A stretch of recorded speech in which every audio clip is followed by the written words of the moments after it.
하나님의 말씀을 함께 보겠습니다. 신약성경 마태복음 12장입니다.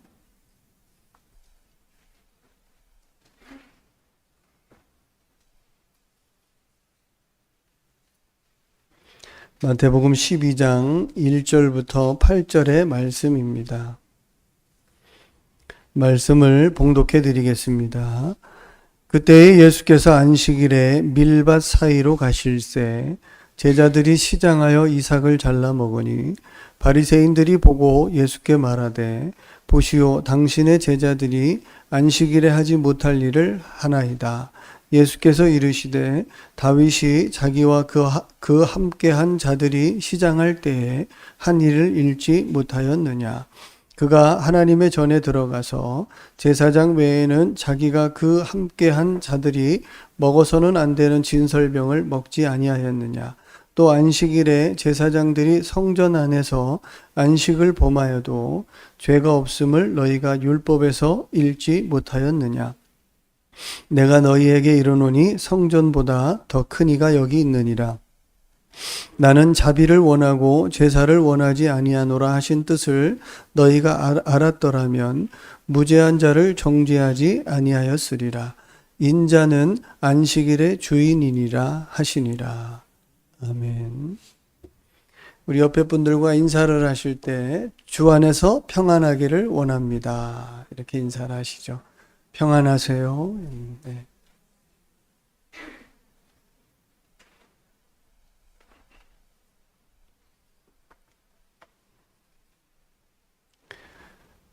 오늘 12장 1절부터 8절까지를 읽으셨는데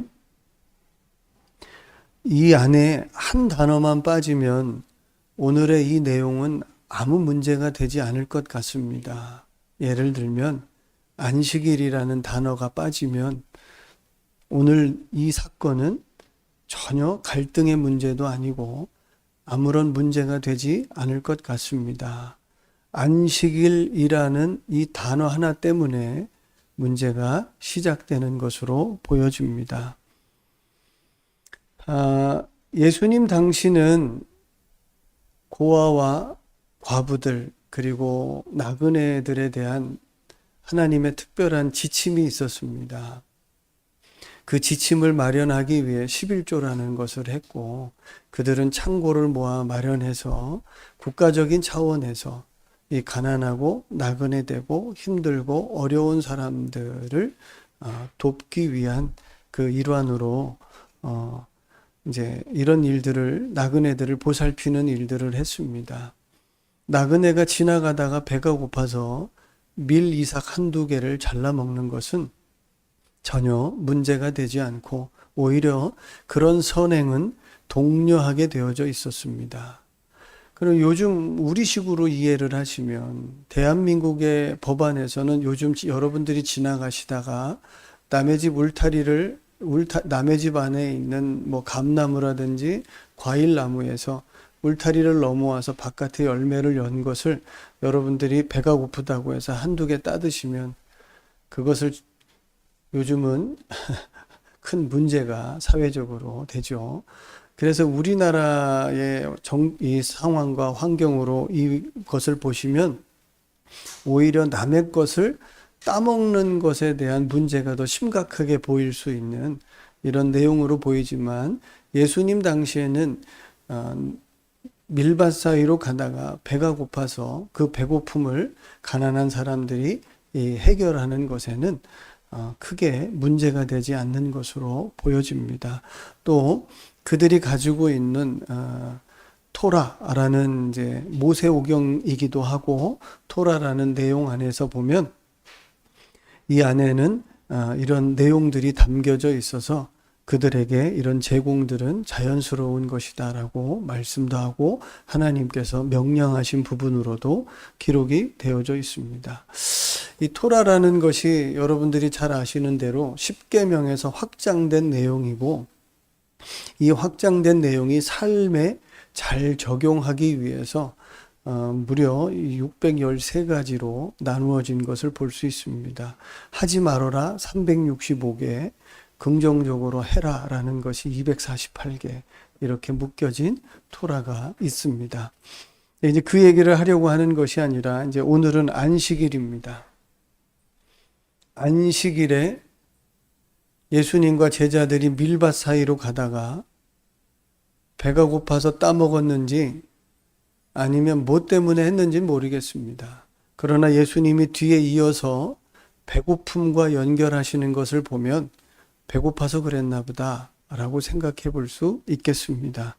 제자들과 예수님이 지나가시다가 제자들이 밀을 따서 손에서 이렇게 비벼서 그 밀을 이제 먹었습니다. 그 먹는 모습을 바리새인이 보고 왜 안식일에 하지 못할 일을 합니까? 라고 얘기했습니다. 만약에 그날이 안식일이 아니었으면 그 바리새인은 전혀 문제 삼지 않았을 것으로 보입니다.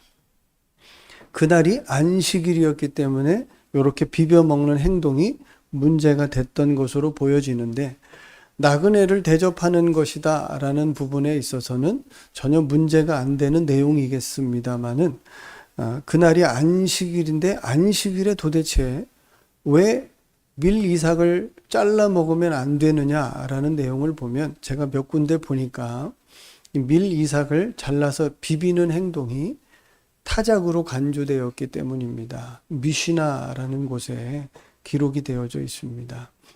그러면 배가 고픈데 이게 잘못된 행동이어서 못 먹는다라는 겁니다. 그럼 어떻게 먹어야 되나요? 땅바닥에 막 후려쳐서 먹어야 되는 건지도 모르겠고 이렇게 비벼 먹는 행동이 타작으로 간주돼서 이것이 일이다 이렇게 간주된 겁니다. 이게 일하는 거다. 그러니까 일은 안 된다라는 겁니다. 만약에 예수님 당시에 옆에 이방인들이 있었으면 이방인에게 주고 비벼서 나에게 달라 그러면 그게 죄가 되지는 않았을 것으로 보입니다. 왜냐하면 이방인들은 해도 되니까요.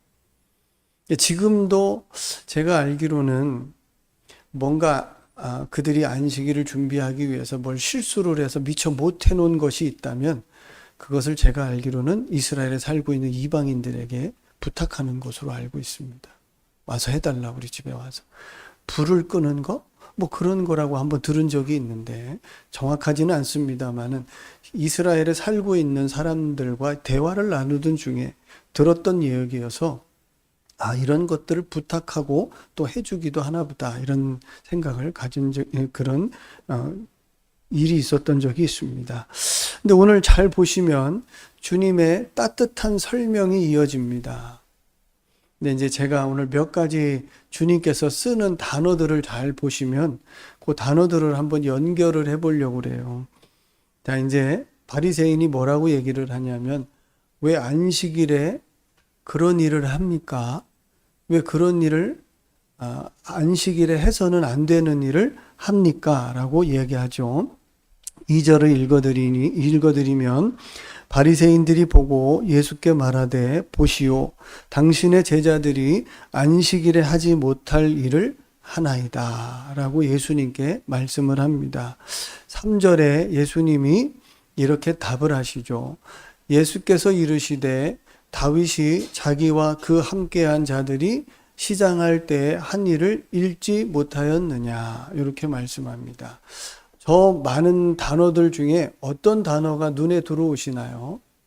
예수님의 여러 말씀 예수께서 이르시되 다윗이 자기와 함께한 자들이 시장할 때 한 일을 읽지 못하였느냐 요 안에 어떤 단어가 눈에 들어오시나요? 제 눈엔 읽지 못하였느냐가 들어옵니다. 그럼 읽을 수 있도록 바리새인과 적어도 서기관들쯤 되면 그 내용 안식일에 대한 충분한 내용을 인지할 수 있을 만큼의 당시에도 내용이 있었다라고 보여집니다. 그러니까 너는 읽지 못했느냐라는 말씀을 쓰시는데 실은 그것을 알지 못하느냐라는 표현으로도 이해를 해볼 수 있는 부분입니다. 그럼 저 사건이 어떤 사건이냐면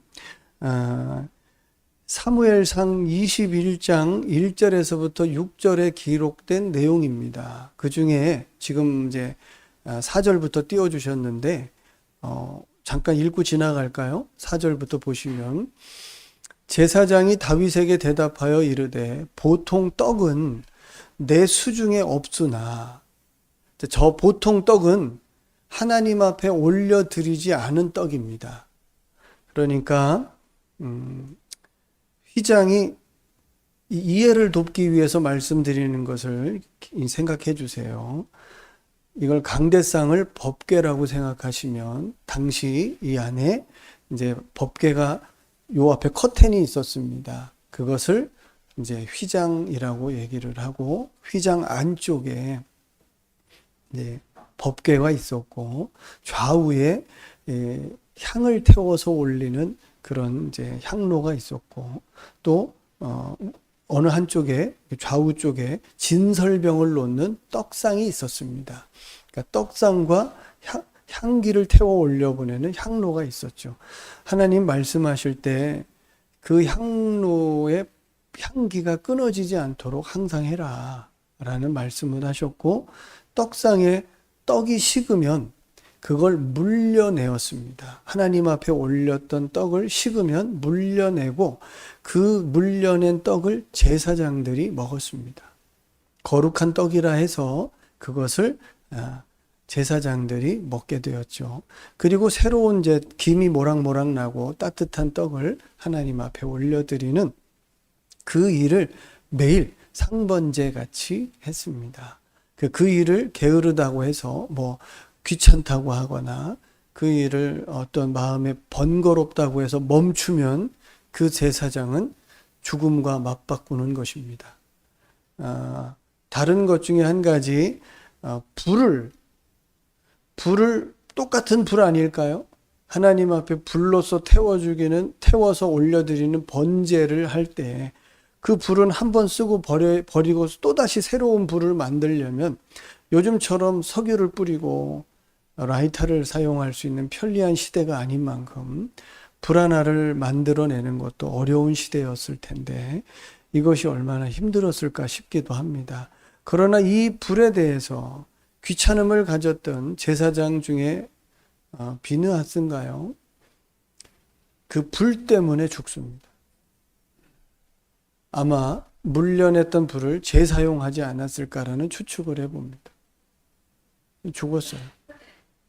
그러니까 예배 니꼬르 곧 죽음과 연결된 굉장히 민감한 부분이어서 제사장들은 하나님 앞에서 항상 촉각을 곤두세우고 성전 안에서 행할 일을 행하고 있었겠죠.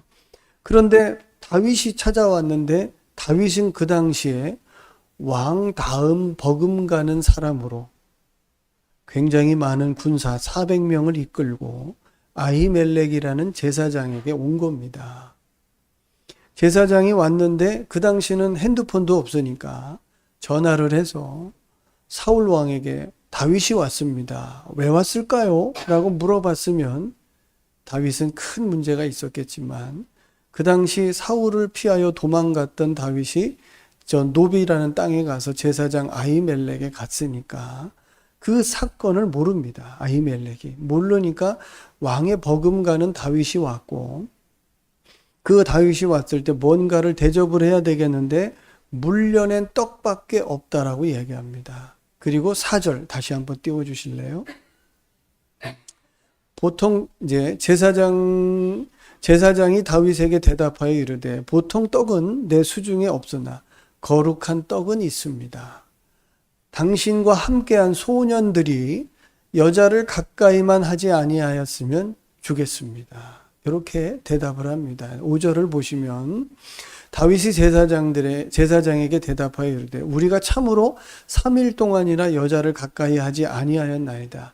내가 떠난 길이, 이제 사울에게서 도망했던 길이 보통 여행이라도 소년들의 그릇이 성결하겠거든 하물며 오늘 그들의 그릇이 성결하지 아니하겠나이까 하매, 이 얘기는 지금 떠나온 날부터 우리가 광야와 당신에게 오기 이 모든 과정에서 우리는 여인을 가까이 할 수 없는 상황 속에 있었습니다. 라는 내용을 말하는 거죠. 5절을 보시겠어요? 6절을. 제사장이 그 거룩한 떡을 주었으니 거기는 진설병 곧 여호와 앞에서 물려낸 떡밖에 없었음이라. 이 떡은 더운 떡을 드리는 날에 물려낸 것이더라 해서 따뜻한 떡은 올려드리고 식은 떡을 다윗과 그 소년들이 나누어서 먹었습니다. 배고픔을 해결했습니다. 이 사건을 바리새인에게 너는 읽지 못했냐? 이렇게 묻습니다. 읽었으면 알지 않아? 안식일에 저런 걸 해도 괜찮다는 거 알 텐데 왜 그래? 라는 내용으로 이해해 볼 수 있겠습니다. 그리고 그것을 이해를 못하니 이해를 못할 수도 있잖아요. 한 번 더 예수님이 친절하게 마태복음 4절과 5절에 한 번 더 그 표현을 쓰십니다. 4절을 읽어드리면 그가 하나님의 전에 들어가서 제사장 외에는 자기나 그 함께한 자들이 먹어서는 안 되는 진설병을 먹지 아니하였느냐. 그래서 아까 우리가 진설병을 먹은 사건을 보았죠. 5절을 보세요. 마태복음 저 잘 보세요. 또 안식일에 제사장들이 성전 안에서 안식을 범하여도 죄가 없음을 너희가 이번엔 어디에서 읽었냐고 말해요. 율법에서 읽지 못하였느냐. 그래서 한 번 더 사용하는데 구체적으로 너 보는 책에서 못 봤냐 이런 얘기입니다. 그럼 예수님은 바리새인을 향해서 성경에 기록된 모세오경 안에 있었던 내용 안에 그 모세오경에는 이 내용이 없죠. 사무엘 상이니까요.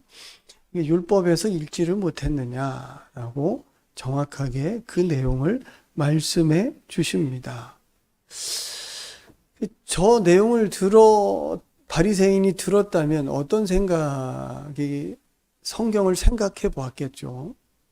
머릿속으로 떠올려 보고 내가 잊고 있었을까 하고 이제 생각을 해서 하나님의 말씀과 율법에 기록된 제사장과 다윗의 행동들에 대한 내용들을 예수님이 말씀하실 때 그것을 보고 이런 뜻이구나라고 이해를 합니다. 그리고 한 가지 더 예수님이 표현을 하시는 것은 성전 이 안에서 제사장들은 뭘 했을까요? 하나님을 섬기는 예배를 드렸겠죠. 예배 가운데 많은 일들이 수고로움이지 않을까요? 요즘으로 치면 봉사일 수 있겠습니다. 청소하는 것도 있을 수 있겠고 다양한 일들을 제사장이 할 텐데 그런 모든 것들이 율법 안에 규정된 내용 중에 일로 규정된 것이 왜 없었겠어요? 그러나 뭐라고 말해요? 제사장들이 하나님을 섬기는 것에는 어떠한 것도 일이 될 수 없다라고 해서 안식일이든 안식일이 아니든 제사장들은 성전 안에서 하는 모든 것은 안식일에 저촉되지 않는다라고 규정한 내용이 있는 거예요. 예수님이 이렇게 말씀하시죠. 5절에 또 안식일에 제사장들이 성전 안에서 안식을 범하여도 죄가 없음을 너희가 율법에서 읽지 못하였느냐 해서 성전 안에서는 죄가 되지 않는다라고 말씀하시는 장면입니다. 그리고 6절에 비교해서 내가 너희에게 이르노니 성전보다 더 큰 이가 여기 있느니라 이렇게 말씀합니다. 어떻게 느껴지세요? 성전 안에서 안식일이 문제가 됐나요? 안 됐나요? 안 됐죠. 그럼 성전보다 더 큰 예수님 안에서는 안식일이 문제가 될까요? 안 될까요? 안 된다는 이야기를 말씀하시는 겁니다. 너 그거 알고 있는데 왜 모른 척하냐라고도 말씀할 수 있는 거죠. 그러니까 바리새인은 지금 예수님의 제자들이 타작한다라는 요 하나의 어떤 내용으로도 고발을 했는데 주님이 그것이 성전보다 더 크신 예수님 안에서는 아무런 문제가 없다라고 말씀하시는 것이겠네요. 왜요? 왜 성전 안에서는 안식일이 문제가 안 됐을까요?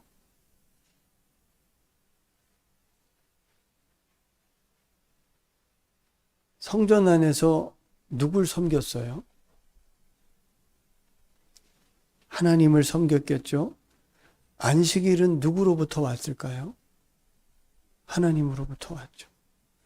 그럼 하나님의 말씀을 주신 그분을 섬기는 일에 성전 안에서는 아무런 문제가 되지 않았다라고 말씀하시며, 그분은 성전 안에서 왜 제사장들의 봉사와 섬김을 일로 간주하지 않고 문제를 삼지 않으셨을까요? 하나님은 왜 제사장들이 특별해서, 특권층이어서 그들이 성전 안에서 일을 하면 그것을 안식일에 범해도 된다라고 특별한 조항을 만들어서 그들에게 했을까요? 그게 아니겠죠. 그럼 성전 안에서 제사장들에게 그것이 아무런 문제가 되지 않는다라고 말씀하신 하나님은 어떤 분이신가요? 자, 그 뒤에 7절을 보세요. 그 하나님은 나는 자비를 원하고 제사를 원하지 아니하노라 하신 뜻을 너희가 알았더라면 무죄한 자를 정죄하지 아니하였으리라.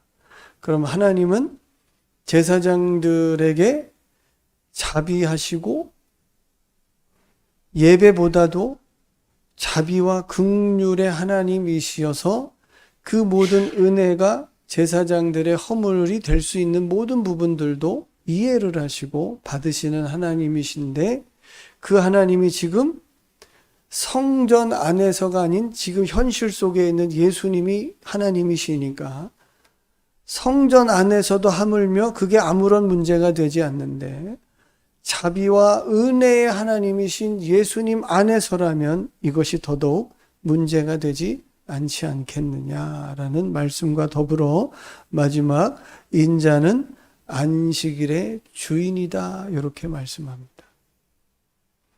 그럼 이제 우리가 요 내용을 가지고 한번 아주 짧게 묵상을 한번 해보시면 좋겠습니다. 예수님이 말씀하시는 읽지 못하였느냐, 그리고 율법에서 읽지 못하였느냐, 율법보다 성전 안보다 예수님이 더 크고 더 예수님 안에서의 그 은혜가 더 크다라는 것들을 강조하시고, 하나님을 알았더라면 무죄한 자를 정죄하지 않았을 것이다 라는 이 흐름을 쭉 한번 보시고 저와 여러분들에게 한번 그 시선을 적용해 보세요. 오늘 그것이 전부일 것 같네요. 여러분들은, 제가 이 바리새인은 어디에 묶여 있는 것 같으세요? 어디에 묶여 있는 것 같으세요? 자, 잘 보세요. 하나님의 말씀 1번, 2번은 모세오경 토라, 3번은 토라를 삶에 적용하기 위해서 확대 해석한 부분. 자, 어디에 묶여 있는 것 같으세요? 3번 같지 않으세요? 네. 그럼 하나님의 말씀을 적용하기 위해서 삶에 확대 해석한 부분이 지금 예수님이 볼 땐 맞는다예요, 틀린다예요? 틀린다잖아요.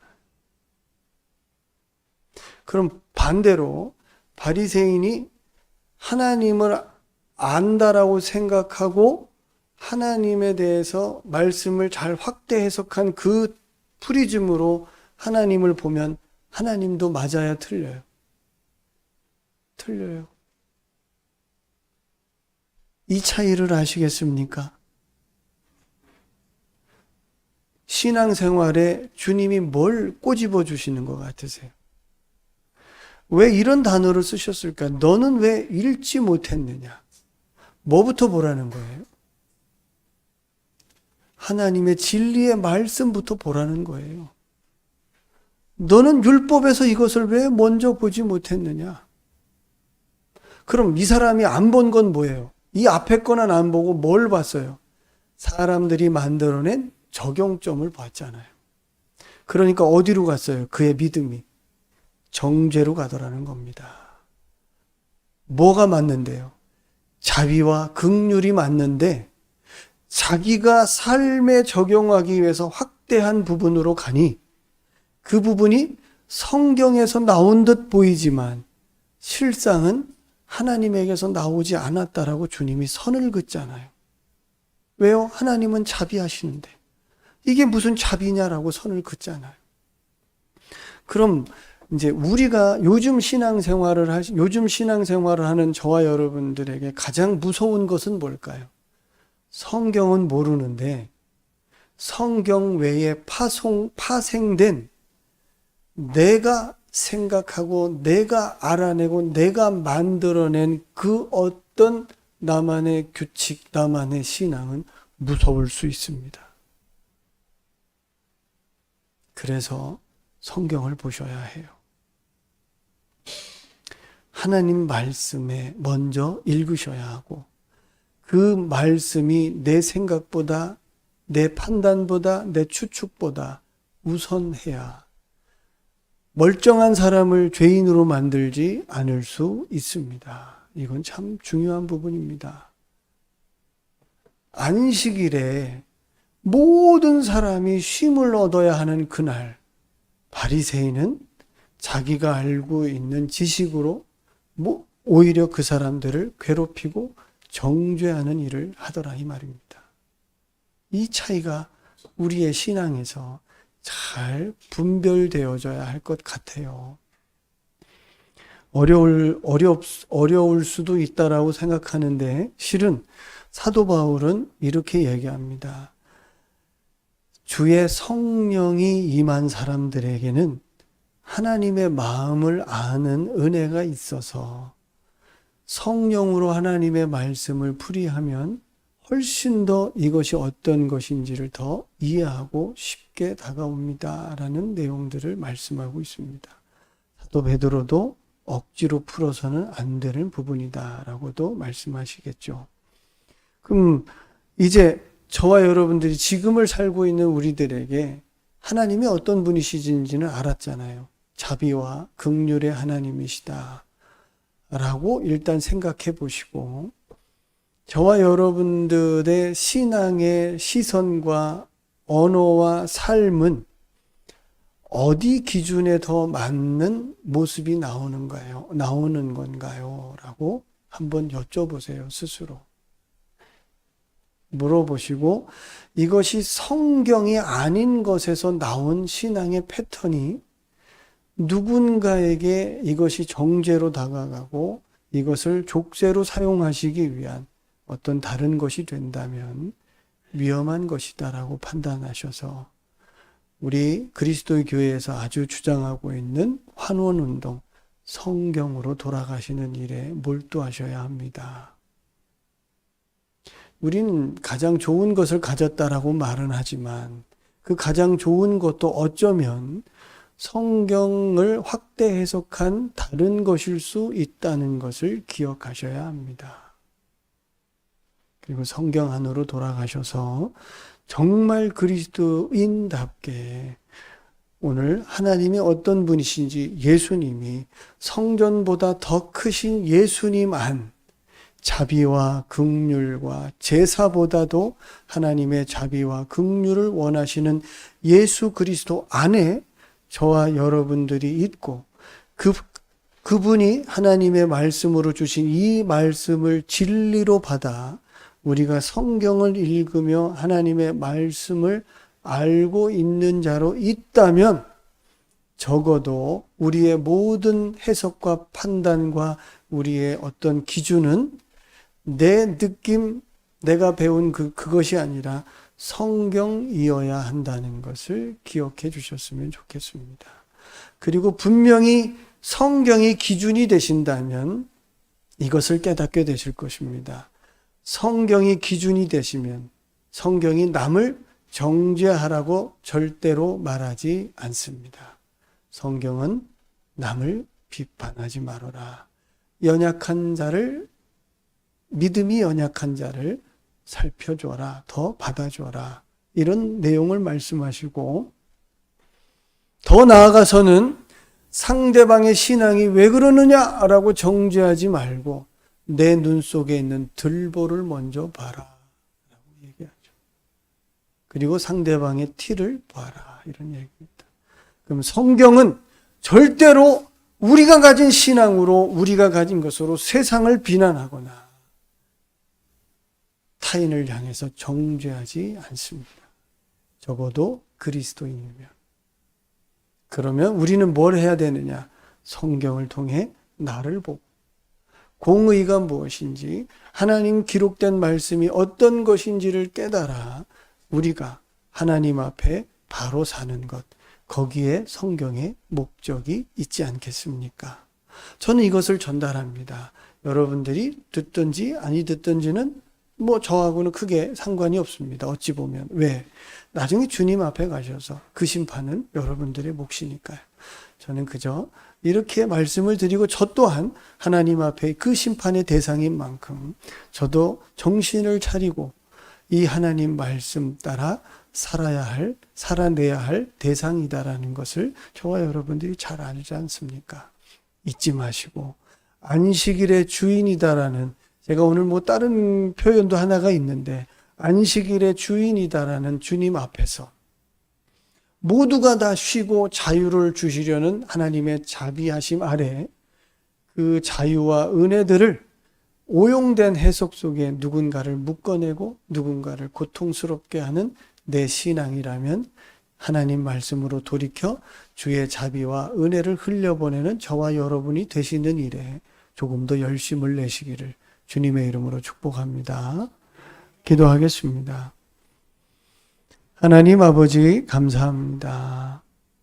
주님께서 우리에게 안식일의 주인이다라고 말씀하시며, 사실 바리새인들이 안식일에 욕심을 내고 사회적으로 더 큰 문제들이 많았지만 그 얘기보다도 우리가 어떠한 마음으로 안식일과 또 어떠한 마음으로 많은 사람들을 대해야 하는지를 다시 한번 주님의 말씀으로 생각하게 합니다.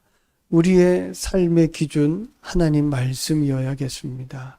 우리의 삶의 모습도 주님의 말씀이어야겠습니다. 말씀으로 돌아서서 하나님의 기록된 말씀으로 우리 생각과 우리 마음대로 억지로 푸는 것이 아니라 하나님의 지혜와 하나님의 인도하심과 성령의 은혜 아래서 아름답게 그 말씀이 해석되어지고 그 말씀을 우리의 삶에 적용하며 타인들에게는 하나님의 자비하심과 긍휼을 베풀고 본인에게는 철저하게 공의 안에 머물며 하나님의 말씀 앞에 겸손할 수 있는 우리의 믿음과 신앙이 되도록 인도해 주시옵소서. 감사드리며 우리 주 예수님 이름으로 기도하였습니다. 아멘. 교회 소식을 전해드리겠습니다.